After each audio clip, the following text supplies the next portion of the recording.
On the morning of May 30th, 1868, a crowd of roughly 5,000 people gathered on a Virginia hillside overlooking the Potomac River.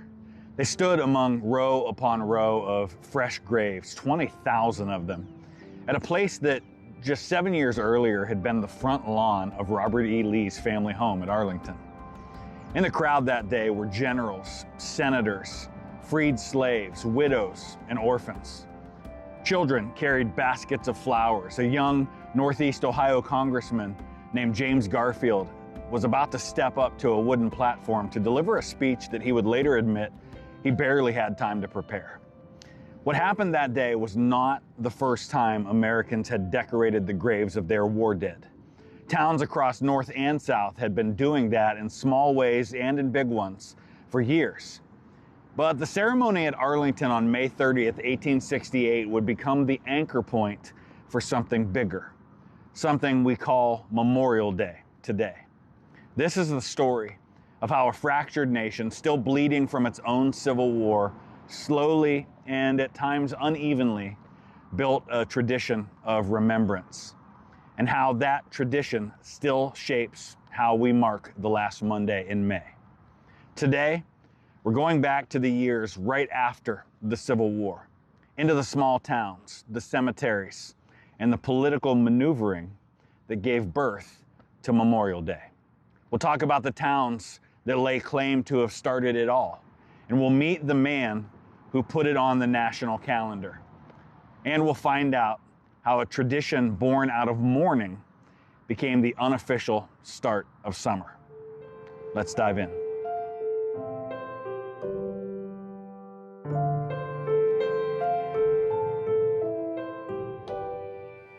Depending on the source you use, the American Civil War killed somewhere between 620 and 750,000 soldiers. The number has been revised constantly for the last century. But to put that in perspective, that is more American war dead than all other conflicts combined. And in a country that had about 31 million people, roughly 1 in 50 were killed. Nearly every family north and south of the Mason-Dixon line lost someone.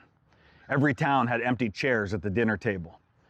And when the guns finally fell silent in 1865, the nation faced a problem it had never faced before: what to do with so many dead. Many of the soldiers had been buried where they fell, in shallow trenches in farmers' fields, on hillsides that were already being reclaimed. The federal government began the enormous task of disinterring Union soldiers and reburying them in newly created national cemeteries. And by 1870, more than 300,000 Union dead had been moved into 73 of these cemeteries. For Confederate soldiers, though, there was no such program. Their graves were tended, when they were tended at all, by the women they had left behind: wives, sisters, mothers, daughters. And it was in that quiet, grieving work, often done by women wearing black, that the first traces of Memorial Day begin to appear.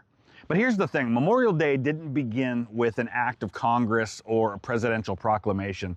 It began with people walking out to graveyards with armfuls of flowers, doing what humans have always done for as long as we have buried our dead. The question of where it began first, that's a fight that's still going on 160 years later, and we'll talk a little bit about that. But in the end, it honestly doesn't really matter. There are, depending on how you count, more than 24 American towns that can claim to be the birthplace of Memorial Day. And some of those claims are stronger than others. So let's walk through some of the major contenders. Some historians, most notably David Blight of Yale, argued that the very first Memorial Day was held in Charleston, South Carolina, less than a month after Lee's surrender at Appomattox. During the war, the Confederacy had used the city's old race course as an open-air prison for captured Union soldiers. Hundreds of them died there from disease and exposure and were buried in a mass grave behind the grandstand. After Charleston fell to Union forces, newly freed black residents of the city decided to honor those men. They exhumed the bodies, gave each soldier a proper burial, and built a fence around the new cemetery with an archway that read "Martyrs of the Race Course." And then on May 1st, 1865, roughly 10,000 people, most of them formerly enslaved, gathered for a procession. 3,000 black schoolchildren led the way, singing John Brown's Body and carrying roses. It was, by any measure, an extraordinary act of public mourning, and it has a strong claim to being the very first organized Memorial Day in American history. A year later, a group of women in Columbus, Mississippi, went to Friendship Cemetery to decorate the graves of Confederate soldiers killed at the nearby Battle of Shiloh. When they got there, they noticed that the graves of Union soldiers buried in the same cemetery were bare and untended. In a gesture that became famous across the country, the women decorated the Union graves as well. A New York lawyer named Francis Miles Finch read about this story in the papers and wrote a poem called The Blue and the Gray. And it became one of the best known reconciliation poems of the Reconstruction era. Now, just one day later, and this is part of why the claims get a bit tangled, the Ladies Memorial Association of Columbus, Georgia, held their own ceremony. Mary Ann Williams, who was the group's secretary, had written an open letter calling on Southern women across the former Confederacy to set aside a day each year to honor their war dead. Her letter was reprinted in dozens of newspapers, and it helped inspire memorial ceremonies all over the South. The next one is interesting because it predates the end of the war. In October 1864, the small town of Boalsburg in central Pennsylvania, 3 young women, Elizabeth Myers, Emma Hunter, and my own children's great-great-great-great-aunt, Sophie Keller, visited the local cemetery to place flowers on the graves of Union soldiers, one of whom had been killed at Gettysburg. They agreed to meet again the following year and to invite others. The tradition grew. Boalsburg has called itself the birthplace of Memorial Day ever since, and the town puts on a reenactment every year. A few years ago, they even erected a beautiful statue to the girls in the Boalsburg Cemetery. Now, Carbondale, Illinois' claim is important because of who showed up. On April 29, 1866, the town held a ceremony to honor its fallen soldiers. And the keynote speaker was politician turned Union general turned politician again, John Alexander Logan. He would, 2 years later, do something that would change everything. Waterloo, New York's claim is unique for one specific reason. It's the one that the federal government eventually decided to make official. In Waterloo, a druggist named Henry Wells suggested that the town should honor its Civil War dead with an annual ceremony. He partnered with the county clerk, a general named John Murray, and together they organized a community-wide event. Businesses closed. Flags flew at half-mast. Veterans, school children, and civic groups marched to the local cemeteries in a formal procession. Sound familiar? And crucially, they committed to doing it again the next year, and the next, and the next. And in 1966, on the 100th anniversary of that first ceremony, President Lyndon Johnson signed a proclamation officially recognizing Waterloo, New York as the birthplace of Memorial Day. It was in some ways a political compromise, a way of picking one origin point out of dozens. And historians have argued ever since about whether it was the right choice. But here's the truth. There's no single birthplace of Memorial Day. The instinct to honor the dead with flowers and ceremony was so widespread, so deeply human, that it bubbled up in 100 different places at once. What it took to turn all of those local traditions into a national holiday was one man with a national platform, and that's where John Logan comes in. John Alexander Logan was one of the more colorful figures of the Civil War era. Born in Illinois in 1826, he started out as a pro-slavery Democrat.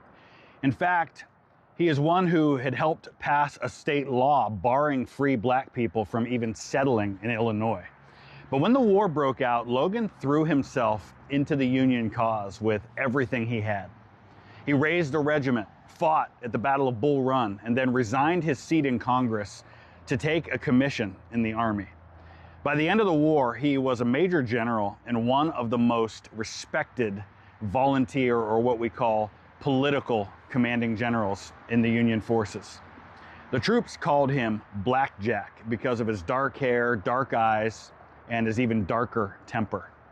After the war, Logan became Commander-in-Chief of the Grand Army of the Republic, the GAR, which was the largest veterans organization that came out of the Union Army. At its peak, the GAR had more than 400,000 members, and it was an enormous political force. If you wanted to win an election in the North in the 1870s or 1880s, you needed the GAR on your side. And it was in that role as head of the Grand Army of the Republic that John Logan did the thing he might be most remembered for. On May 5th, 1868, from his office in Washington, Logan issued General Orders Number 11. The order designated May 30th, 1868 as a day on which, quote, the graves of comrades who died in defense of their country during the late rebellion would be decorated with flowers. He called it Decoration Day. The text of the order is worth quoting. He wrote that the day should be observed, and I'll read this word for word, with the hope that it will be kept up from year to year while a survivor of the war remains to honor the memory of his departed comrades. He went on to say, let no wanton foot tread rudely on such hallowed grounds. Let pleasant paths invite the coming and going of reverent visitors and fond mourners. Let no vandalism of avarice or neglect, no ravages of time testify to the present or coming generations that we have forgotten as a people the cost of a free and undivided republic. So why May 30th? Well, Logan and his staff seem to have chosen the date precisely because it was not the anniversary of any particular battle. By picking a date with no military significance, Logan made sure the date belonged to all of the dead, not to those of any one campaign. It was also a practical choice. By late May, flowers would be in bloom in most parts of the country, north and south. Logan's wife, Mary, later wrote that he had been inspired by Southern women, by stories of Confederate widows decorating their husbands' graves. Now, whether that's exactly true or a bit of post-war reconciliation polish, the order itself was carefully written to invite participation from anyone who had lost someone on either side. In the spring of 1868, GAR posts in 183 cemeteries across 27 states held ceremonies on May 30th. It was the first nationally coordinated act of remembrance in American history. And the largest of those ceremonies, the one Logan himself attended, was held at the brand new Arlington National Cemetery. Arlington itself is a story that's worth telling. Before the war, it was the home of Robert E. Lee. The 1,100-acre estate on the heights above the Potomac River had belonged to Lee's wife, Mary, who had inherited it from her father, who was himself an adopted son of George Washington. When Virginia seceded in 1861 and Lee resigned his commission in the Union Army to go south and serve the Confederacy, federal troops crossed the river and occupied the estate. The Lee family never lived there again. In 1864, with Union casualties piling up and Washington's cemeteries now overflowing, the Quartermaster General of the Union Army, Montgomery Meigs, made a decision that was as much political as it was practical. He ordered that Union dead be buried on the grounds of Lee's home, right up against the mansion, in some cases in the Rose Garden, so that, as he later put it, the property could never again be used as a residence. Now, the men who were buried there included Meigs' own son, who had been killed in action. By the end of the war, more than 16,000 soldiers had been buried at Arlington, and by 1868, that number grew to over 20,000. And this was the setting for the 1868 ceremony. A platform was built, and among those who were in attendance were presidential candidate Ulysses S. Grant and his wife Julia. John Logan was there. So were dozens of senators and congressmen, hundreds of veterans, and thousands of ordinary citizens. About 5,000 people in all. The keynote speaker that day was James Abram Garfield, a congressman from the district that I'm standing in right now. Garfield was just 36 years old. He was a major general in the war. He fought at Shiloh and Chickamauga before resigning his commission to take a seat in Congress. 12 years later, he would be elected the 20th president of the United States, and a few months after that, he would be assassinated. But on that May morning in 1868, he was a rising star, known for his eloquent speaking voice, his classical education, and his ability to think on his feet. By his own account, Garfield had been so busy with congressional business that he hadn't had time to write out the speech. And so he arrived at Arlington with only a few rough notes. What came out of his mouth, however, became one of the most quoted addresses in American Memorial Day tradition. He began this way, and you can hear him searching for the right register, for the right tone, in front of the families of the dead.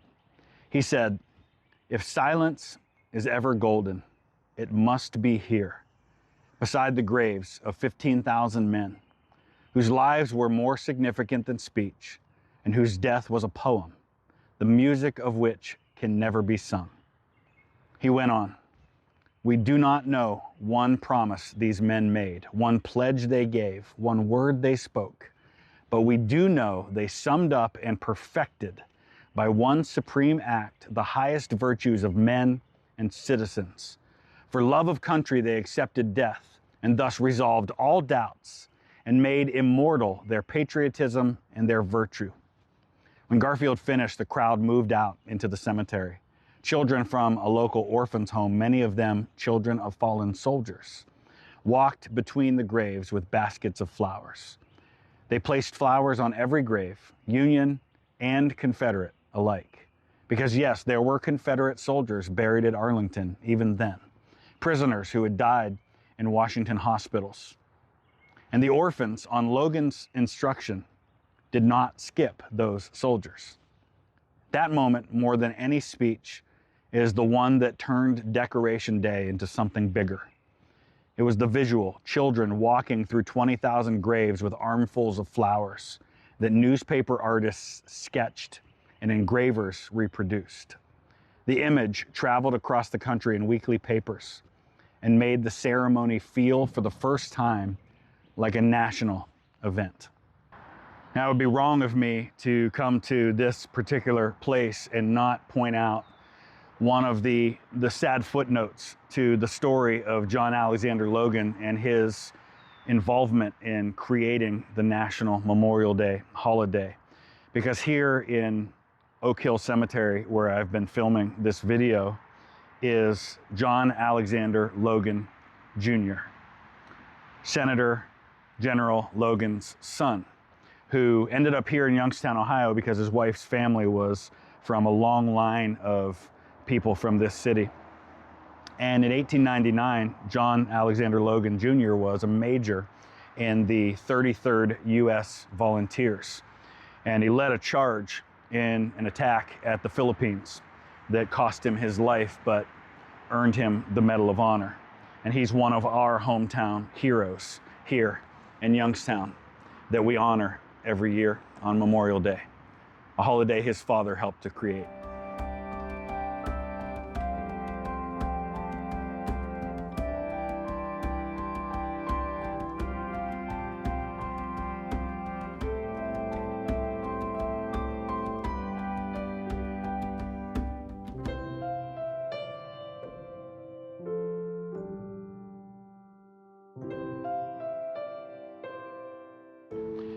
For the next 50 years, the holiday Logan created remained focused almost entirely on Civil War dead.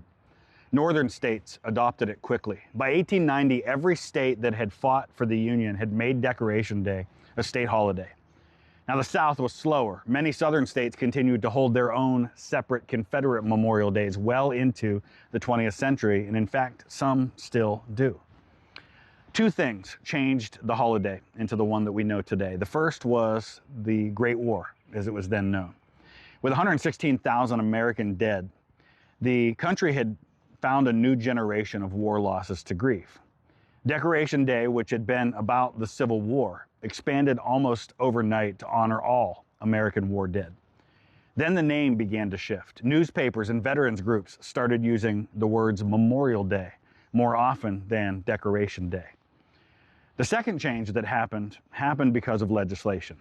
In 1968, Congress passed the Uniform Monday Holiday Act, which moved several federal holidays to Mondays in order to create a 3-day weekend for federal workers. Memorial Day was one of them. And so starting in 1971, the holiday was officially observed on the last Monday in May, regardless of the calendar date. Many veterans groups, including the VFW and the American Legion, opposed that change. They worried, and not without reason, that turning Memorial Day into a 3-day weekend would dilute the meaning.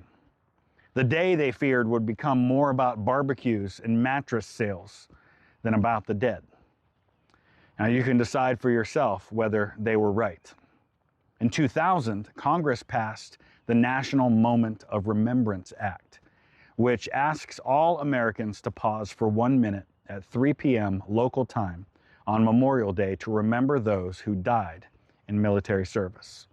It was in some ways an attempt to recover what had been lost in the shuffle to the Monday calendar, a single deliberate moment of national silence. Today, Memorial Day looks a lot of different ways depending on where you stand.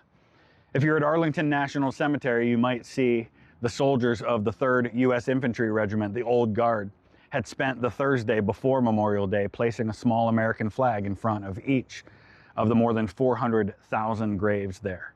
They call it Flags In. A wreath is laid at the tomb of the unknown soldier. The president, by tradition, speaks. In small towns across the country, the descendants of John Logan's GAR posts, local VFW halls, and American Legion chapters still organize parades and cemetery ceremonies. Volunteers plant flags at military graves. Children, just as they did at Arlington and many other places in 1868, still walk through the rows with flowers. And yes, people grill. They go to the lake. They watch the Indianapolis 500 and the Coca-Cola 600 that weekend. They open their pools and put away the last of their winter clothes. For most Americans, Memorial Day is also undeniably the unofficial start of summer. And I don't think those two things have to be in conflict. I think Logan, if he were here, would tell you that he wanted the day to be observed by living people living their lives, celebrating with their families, walking with their children, being grateful for the country that we have inherited from the men who never got to come home.